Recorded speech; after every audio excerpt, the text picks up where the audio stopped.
여러분들 지금까지 읽었던 책들 중에 가장 감동받거나 인상 깊었던 책들이 다 있죠. 저에게도 몇 권이 있습니다. 1991년 프랑스의 작가였던 베르나르 베르베르라는 사람이 쓴 개미라는 책이 있습니다. 아마 여러분들 읽어보셨을 것입니다. 이 작가는 어릴 때부터 이 개미에 대해서 아주 깊은 관심을 가지고 있었고 성인이 되어서도 이 개미에 대한 관찰을 아주 깊이 했습니다. 오랜 관찰과 이에 기반을 둔 상상력으로 이 개미라는 책을 써냈는데 어떻게 이런 생각을 했을까 싶을 정도로 기발하게 책을 써내었습니다. 존 스타트 목사님께서 쓴 그리스도의 십자가라는 책이 있습니다. 제가 대학생 때 이 책을 읽었는데 그 당시 이 책의 내용들을 100% 다 이해할 수 있을 만큼의 수준은 되었지 않았지만 그 예수님의 십자가에 담겨있는 그 의미를 깨닫고 정말 가슴이 아플 만큼 가슴이 먹먹해지는 그런 경험을 가졌습니다. 이렇게 좋은 책을 읽고 나면 이 저자가 누구인지 어떤 사람인지 그리고 또 어떤 책을 적었는지 또 찾아보게 되고 또 다른 책을 읽게 되는 것이죠. 반면에 그냥 서점에 들렀다가 책의 제목을 보고 뽑아서 읽었는데 내용이 참 좋아서 저자가 누구인지 딱 보고 난 뒤에 그냥 덮어버리는 책도 있습니다. 그 저자가 어떤 불미스러운 일에 연루되었거나 도덕적으로 문제가 있다면 아무리 내용이 좋아도 그냥 책 읽기가 싫어지는 것이죠. 이것은 성경도 마찬가지입니다. 성경의 저자가 누구인지 어떤 삶의 배경과 그 당시 사람들에게 어떤 평판을 받았는지 정말 중요합니다. 내용도 중요하지만 저자도 중요하다는 것이죠. 마태복음은 구약과 신약을 이어주는 신약의 첫 번째 책이기 때문에 위치상으로 이런 의미에서 중요한 책이라고 할 수 있습니다. 그렇다면 이 마태복음의 저자는 좀 대단하거나 유명한 사람, 그 당시 사람들이 모두가 인정받을 만한 사람이 이 마태복음을 기록했다면 얼마나 좋을까요? 여러분, 마태복음의 저자가 누구입니까? 마태입니다. 마태에는 또 다른 이름이 있죠. 이름이 레위입니다. 히브리식 이름은 레위이고 로마식 이름은 마태인 것입니다. 여러분, 마가복음은 누가 적었죠? 마가죠. 마가에도 또 다른 이름이 있습니다. 요한이라는 이름을 가지고 있죠. 마가는 로마식이고 요한은 히브리식입니다. 그 당시 사람들은 이름을 이렇게 한 두 가지, 세 가지를 가지고 있었던 것이죠. 제임스 경동입니다. 어울립니까? 영어로 제임스, 한국말로 경동, 이런 식으로 두 가지를 붙여서 이야기를 했나 봅니다. 이 마태라는 이름은 마태복음에서는 자신을 마태라고 소개하고 있지만 누가복음과 마가복음에서는 다른 저자들이 레위라고 소개를 하고 있습니다. 그러면서 마태는 자신을 마태라고 소개하면서 직업을 세리라고 소개하고 있죠. 오늘 본문 말씀 보십시오. 마태복음 9장 9절입니다. 한번 읽어볼까요? 예수께서 그곳을 지나가시다가 마태라는 사람이 세간에 앉아 있는 것을 보시고 이르시되 나를 따르라 하시니 일어나 따르니라. 아멘. 지금이야 세간에서 일하는 부분들이 좋지만 그 당시 세간에서 일하는 세리들은 사람들에게 인식이 좋지 않았습니다. 죄인이며 매국노라고 낙인이 찍히지 않았습니까? 로마의 빌부터 사는 같은 동족들의 혈세를 빨아먹는 거머리와 같은 악한 존재로 사람들은 인식했습니다. 그 당시 누가 세리가 되면 법정에서 정인으로 설 수가 없습니다. 또한 회당에서는 출교당했을 뿐 아니라 일반 사람들은 세리들은 속여도 괜찮다라고 생각했다고 합니다. 경건한 바리새인들은 세리들을 인간 취급도 하지 않았을 뿐만 아니라 일반 가정에서도 딸들을 세리에게 시집 가도록 허락하지 않았다고 합니다. 그냥 혼자서 이게 혼자 늙어 죽어야 되는 것이죠. 이렇게 멸시와 천대를 받는 일이 세리라는 것을 알면서도 세리 일에 종사하려고 하는 사람들은 무슨 이유 때문에 세리가 되었을까요? 이렇게 사람들에게 멸시 천대를 받는데 말입니다. 그것은 단 한 가지 이유입니다. 무엇입니까? 바로 돈 때문이죠. 세리가 되면 돈을 많이 벌 수 있었습니다. 사람들에게 어떤 수모를 당하고 심지어 하나님으로부터 버림을 당한다 할지라도 돈만 벌 수 있다면 괜찮다라고 생각하고 세리가 되었습니다. 그러니 그렇게 세리가 되었으니 악착같이 돈을 벌어야 되겠죠. 인정사정 보면 안 됩니다. 높은 세금을 매겨서 많은 돈을 착취해야 되었습니다. 긍휼을 베푸면 안 되는 것이죠. 그런데 이런 세리였던 마태가 마태복음을 기록했습니다. 지난번에 말씀드린다시피 마태복음은 유대인들을 향해서 기록된 성경입니다. 예수님 믿는 그리스도인 유대인들에게는 예수님이 메시아임을 확신하도록 증거하기 위해서 쓰여졌고, 예수님을 믿지 않는 전통 유대인들에게는 십자가에 못 박혀 죽은 예수가 구약에서 보내기로 했던, 하나님이 보내기로 했던 그 메시아가 맞다라는 것을 변증하기 위해서 쓰여진 성경입니다. 그런데 그 성경을 세리였던 마태가 기록했어요. 여러분이 전통 유대인이라면 세리가 쓴 마태복음을 읽겠습니까?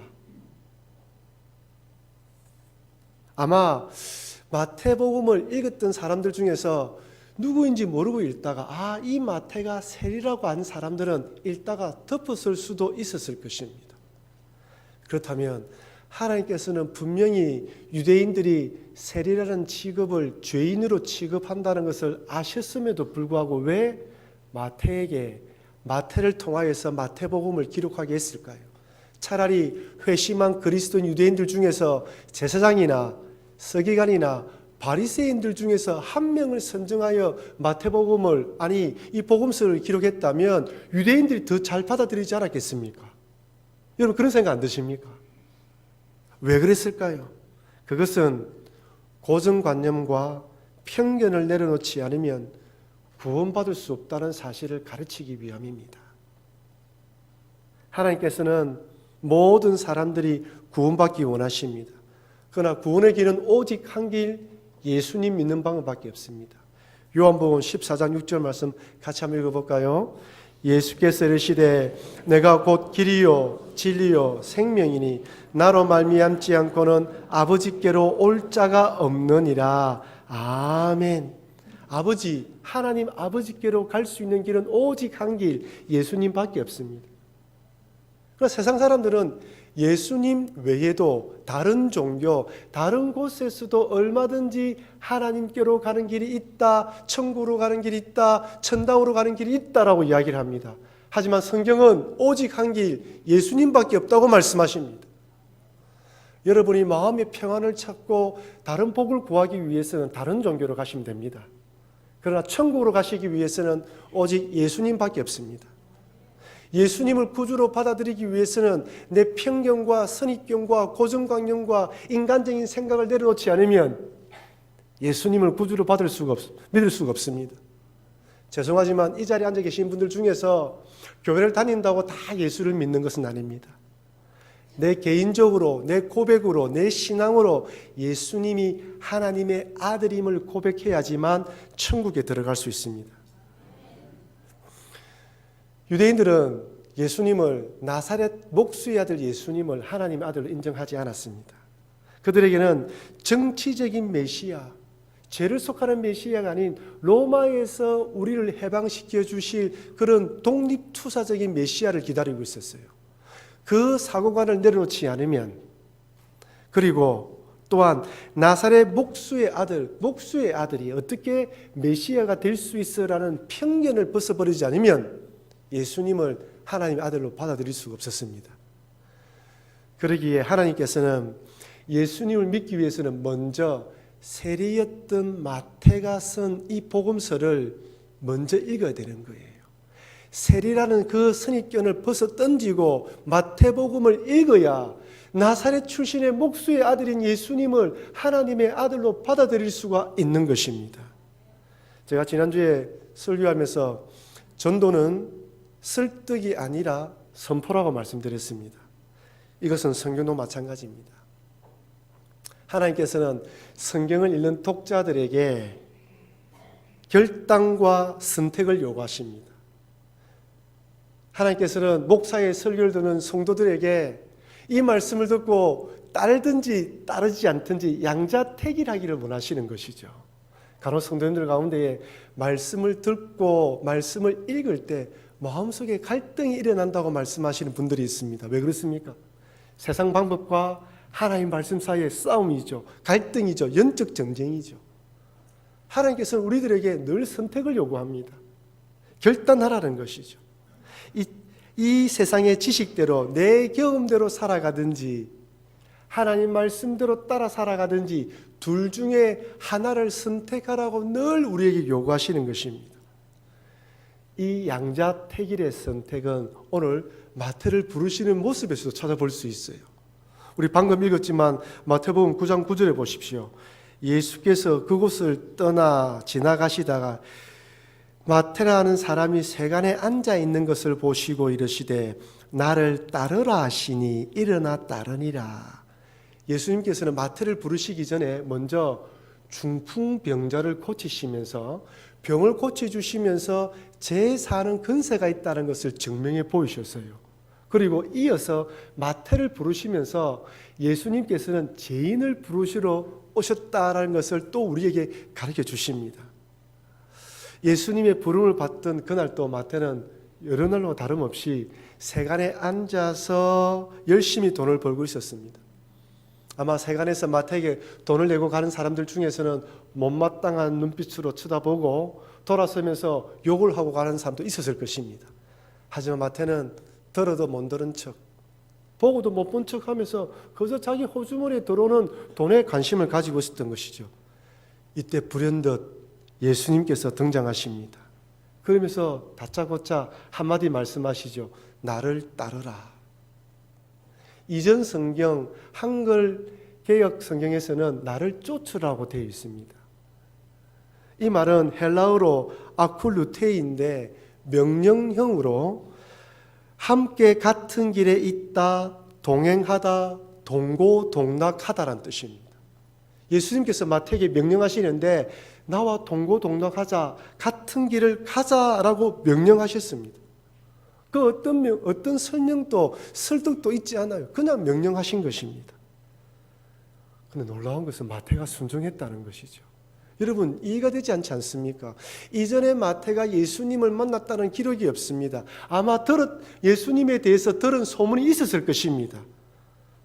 하지만 예수님의 부름과 마태의 순종 사이에 얼마만큼의 시간의 간격이 있었는지, 침묵의 시간이 있었는지 모르지만 그럼에도 불구하고 즉각적으로 순종하는 마태의 모습은 적지 않게 저를 당황하게 만들었습니다.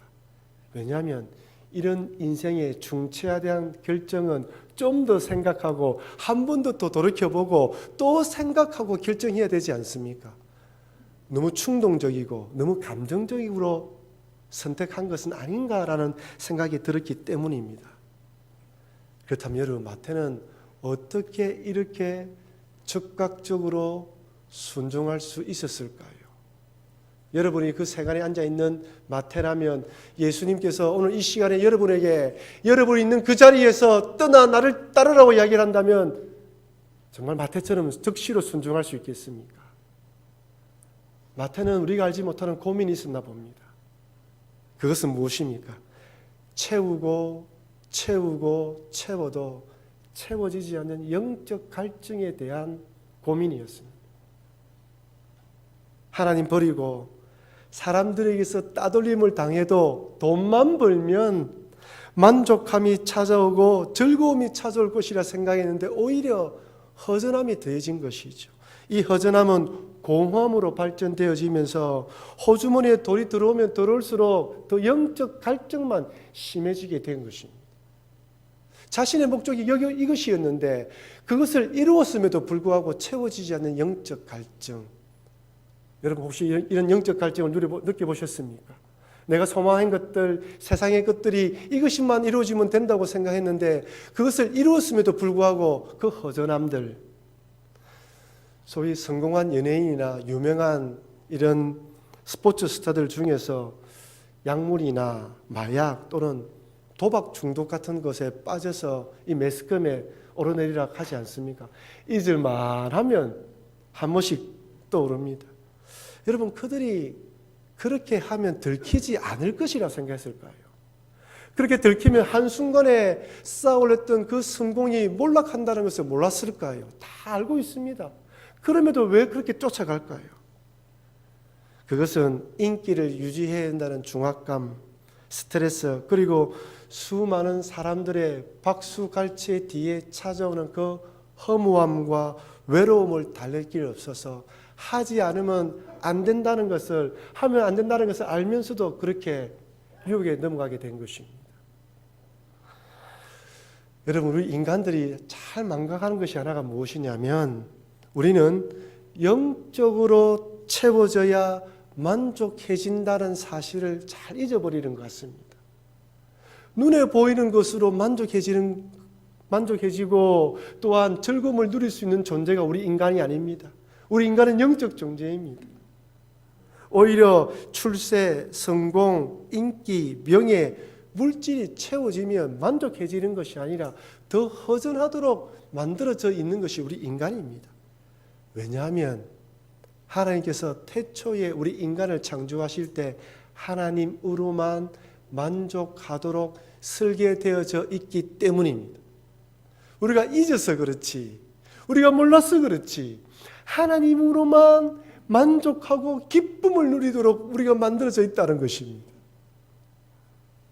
그러기에 마태는 돈이 인생의 전부이며 삶의 목적이었지만 참 그래서 동족으로부터 왕따를 당하고 참 하나님으로부터 버림을 당한다는 것을 알고 있음에도 불구하고 그렇게 돈을 쫓아갔는데 그 마음속에 채워도 채워지지 않는 영적 갈증 때문에 예수님께서 부를 때 바로 순종할 수 있었던 것입니다.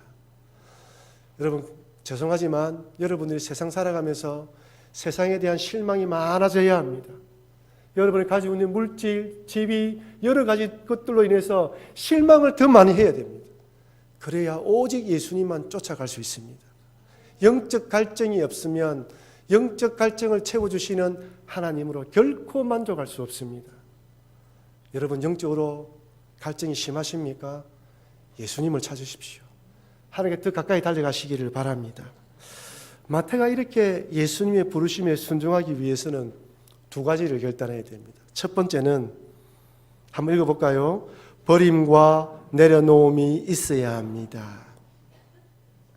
예수님께서 마태에게 나를 따르라고 하신 그 말씀은 지금 앉아있는 그 자리를 박차고 나오라는 명령이죠. 지금까지 살아왔던 생각과 세상적인 습관, 잘못된 것들을 모든 걸 내려놓으라는 명령입니다. 이제부터 나를 따라오라는 권면이죠. 내려놓고 버리지 않으면 결코 예수님을 따라갈 수 없습니다. 같은 생각을 품을 수 없죠. 세리의 생각, 지금까지 삶의 방식은 다 버려야 됩니다. 여러분, 신앙생활은 버리고 예수님으로 채우는 것입니다. 세상의 것, 내 생각, 내 것이 너무 많으면 예수님으로 채울 수 없습니다. 마태는 그것을 벗어버리고 떠나야 따라야 했던 것이죠. 우리 남자들이 군에 입대해서 훈련소에 가게 되면 제일 먼저 군복을 지급받습니다. 그러면 운동화를 벗고 군화를 신고 이런 데서 멋을 내던 민간인 옷을 벗어 던지고 군복으로 바꿔 입습니다. 민간인 시절을 속히 잊어버리고 군인으로서의 몸가짐과 자세를 빨리 배워야지 이 군생활을 잘 할 수 있습니다. 이것은 예수님 믿는 것도 마찬가지입니다. 버릴 것은 버리고 내려놓을 것은 내려놓아야 온전히 예수님을 따를 수 있습니다. 마태복음 6장 24절에 이렇게 말씀합니다. 우리 같이 한번 읽어볼까요? 한 사람이 두 주인을 섬기지 못할 것이니 혹 이를 미워하고 저를 사랑하거나 혹 이를 중히 여기고 저를 경히 여김이라. 너희가 하나님과 재물을 겸하여 섬기지 못하느니라. 아멘. 여기 이 말씀은 재물을 아예 버리란 말이 아닙니다. 이 말씀을 듣는 사람은 하나님과 재물을 동등하게 생각하든지 하나님보다 재물을 더 높이 둔 사람이죠. 이런 마음을 가진 사람에게 두 주인을 섬길 수 없다고 말씀하시는 것입니다. 하나님만 섬겨야 된다는 것이죠. 마태는 어쨌든 버릴 것은 버리고 또한 내려놓을 것은 내려놓아야 되는 이 결단의 순간에 예수님을 따릅니다. 그런데 오늘 본문에서는 마태가 일어나 따랐다고 되어 있지만 누가복음에서는 이렇게 기록되어 있습니다. 누가복음 5장 28절입니다. 그가 모든 것을 버리고 일어나 따르니라. 왜 마태는 모든 것을 버렸다는 말을 적지 않았을까요? 자기 이야기거든요.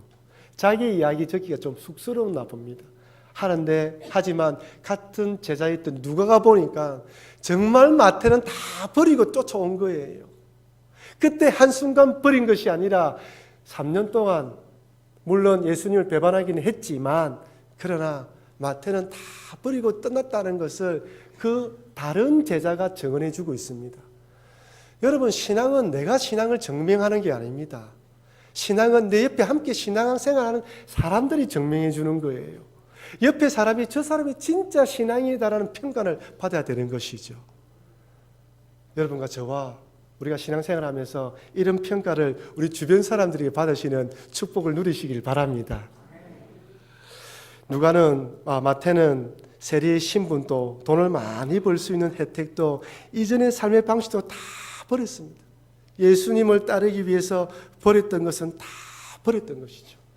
그러니 여러분, 믿음은 선택이고 결단이라는 사실을 잊지 마시고 말씀이 선포되어지고 개인적으로 말씀을 묵상하고 읽을 때마다 마음에 감동이 와서 이것은 나를 따르라, 나에게 따르라는 말씀이구나, 나를 쫓으라는 말씀이라는 감동이 오면 즉각적으로 순종하시는 여러분과 제가 되길 주의 이름으로 축원합니다. 두 번째로, 버리고 포기하기로 결단했다면 이제 예수님만 따르고 쫓아가야 합니다. 어떤 분은 버리고 포기했는데 또 다른 것으로 채워요. 예수님 외에. 아닙니다. 예수님으로 채워야 됩니다. 예수님 말씀, 가르침, 교훈으로 채워야 되는 것이죠. 많은 사람들이 예수님을 따르기 위해서 버리지만 이 부분을 소홀히 하면 아무 의미가 없습니다.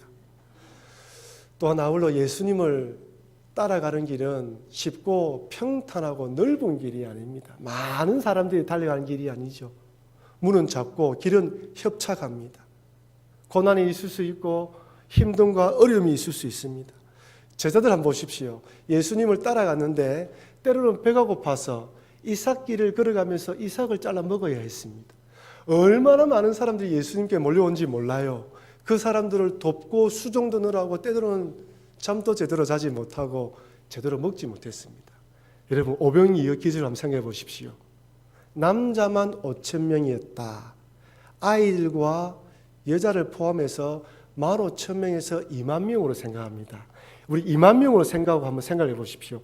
예수님이 그 무리들을 이렇게 원으로 둘러 앉으라고 말씀하셨단 말이에요.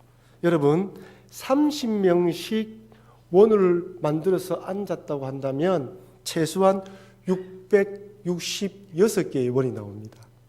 그죠? 50명씩이라면 400개, 100명씩이라면 200개의 원으로 사람들이 거기 모여 있는 거예요. 자, 예수님이 축사하시고 떡을 뗍니다. 그 떡을 받아서 나눠주는 사람 누구입니까? 제자들이겠죠. 물론 도운 사람도 있겠죠. 300개, 600개의 그룹의 사람들에게 떡을 나눠주려고 한다면 걸어갔겠습니까? 뛰어다녔겠죠. 온몸은 땀에 젖었을 것입니다. 배는 얼마나 고팠겠습니까? 자기 한 입 묻고 뛰어갔겠습니까? 아니죠. 제자의 삶이 힘든 삶의 연속입니다. 예수님을 따르는 삶은 섬김과 희생의 삶입니다. 고난의 어려움도 있고 참 힘든 것이죠. 그런데 여러분, 예수님 따르는 삶에 섬김과 희생만 있는 것이 아닙니다. 이 길을 가는 자들에게 우리 하나님께서는 세상 사람들이 알지 못하는 보람과 기쁨을 주십니다.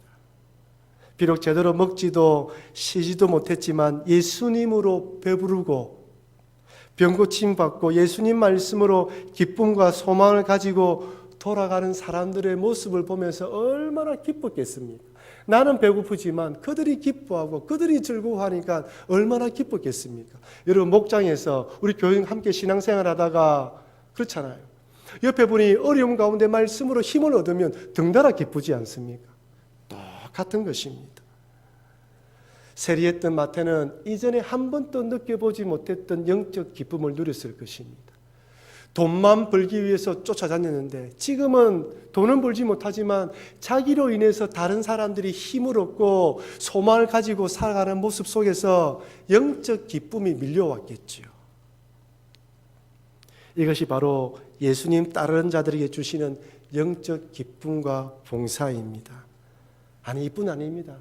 이런 각오로 주님을 위해서 헌신하고 봉사하면 그때 덤으로 물질의 복과 건강의 복을 더해 주시는 거예요. 더 건강하고 더 물질로 주님을 섬기도록 하기 위해서 이런 복들을 더 주시는 것입니다. 그러나 여러분, 예수님을 따르기 위해서 버리고 포기했다면 이제 예수님만으로 채우셔서 예수님이 가시는 그 길을 따라 걸어가시는 여러분과 제가 되길 바랍니다. 비록 그 길이 힘들고 어렵다 할지라도 그 안에 참된 기쁨과 즐거움이 있음을 잊지 마시고 이 영적 기쁨과 즐거움으로 살아가시는 여러분과 제가 되길 다시 한번 주의 이름으로 축원합니다. 이렇게 마태의 부르심을 통하여 고정관념과 편견을 버리지 않으면 예수님을 믿을 수 없다는 거예요. 내 인간적인 생각, 지금까지 배워왔던 사고 다 내려놓고 예수님을 믿어야 된다고 말씀하십니다. 그러면서 이어서 예수님께서는 자신이 왜 이 땅에 오시게 되었는지 말씀해 주십니다. 마태복음 9장 10절 말씀 우리 같이 한번 읽어볼까요? 예수께서 마태의 집에서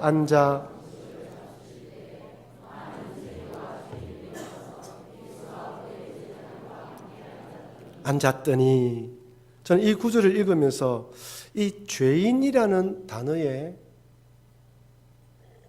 마음을 두게 되었습니다.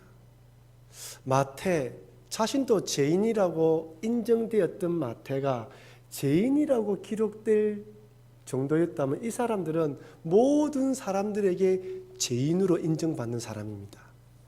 장녀나 여러 가지 부족한 자들이겠죠.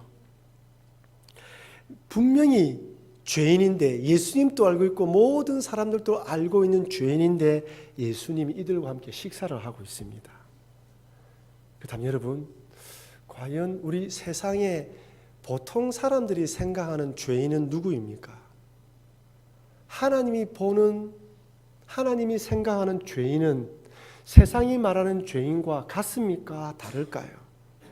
세상에서는 세상의 법, 질서, 윤리, 도덕을 지키지 않으면 죄인으로 간주하고 감옥에 가두거나 벌금을 내게 만듭니다. 하지만 세상 법의 한계는 사람의 마음까지 판단하지 못한다는 것이죠. 반면에 하나님께서는 그 사람의 마음 그리고 그 사람의 행동 이 두 가지 다 동일한 관점으로 본다는 것입니다. 행동으로 짓는 죄나 마음으로 짓는 죄도 동일하게 죄로 관주한다는 것이죠. 아니, 때로는 마음으로 품고 있는 죄를 행동으로 짓는 죄보다 더 악하게 생각하는 경우도 있다는 것입니다. 그런데 문제는 세상 사람들은 이것을 인정하지 않아요. 세상 사람들은 항상 마음보다는 행동으로 짓는 것만 생각하기 때문에 나는 죄인이 아니라고 생각합니다. 한 달 전쯤에 제가 잘 아는 목사님의 아버님이 암으로 투병하고 계시는데 이제 정말 생명이 얼마 남지 않았다라고 전해져서 제가 병문안을 가게 되었습니다. 그 아버님은 교회를 다니시지 않는 아버님이었는데 장남인 아들이 목사가 되어서 화가 더 많이 나셔서 더더욱 교회를 다니지 않고 계셨습니다. 아무리 전도해도 받아들이지 않는 것이죠. 그날 제가 가서 인사드리고 이야기를 나누다가 몸이 아프시니까 딱 돌아 누우시면서 하시는 말씀이 내가 무슨 큰 죄를 지었다고 이런 몹쓸 병에 걸려서 죽게 되었나 라면서 우시더라고요.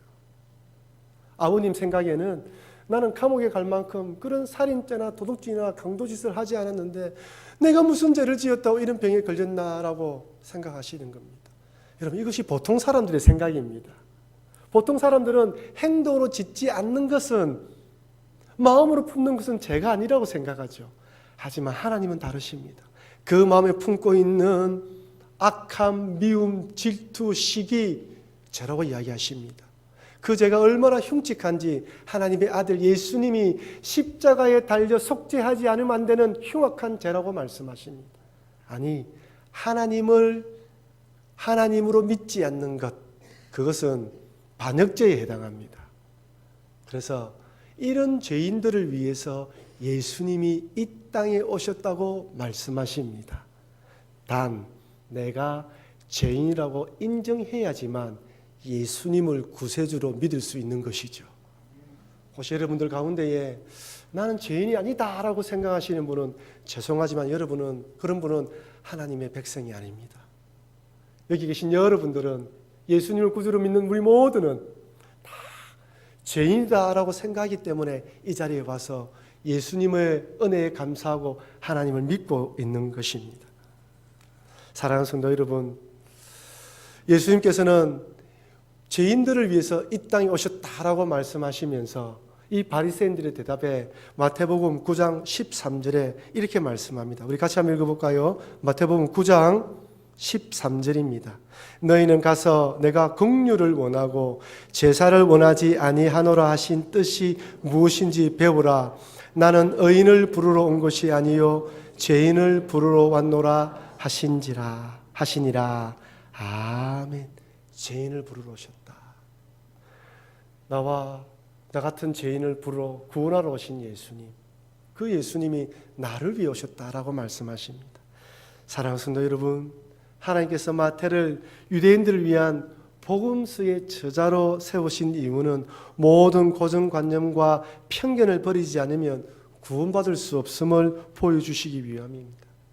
세리했던 마태를 인정하지 않으면 나사렛 목수의 아들인 예수님을 받아들일 수 없는 것이죠.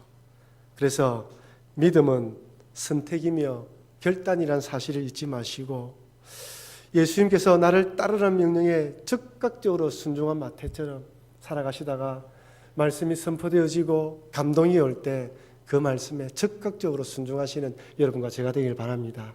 아울러 죄인을 구원하러 오신 예수님, 나 같은 죄인을 구원하러 오신 예수님, 그 은혜에 감사하며 그 믿음으로 평생을 살아가시는 여러분과 제가 되길 주의 이름으로 축원합니다.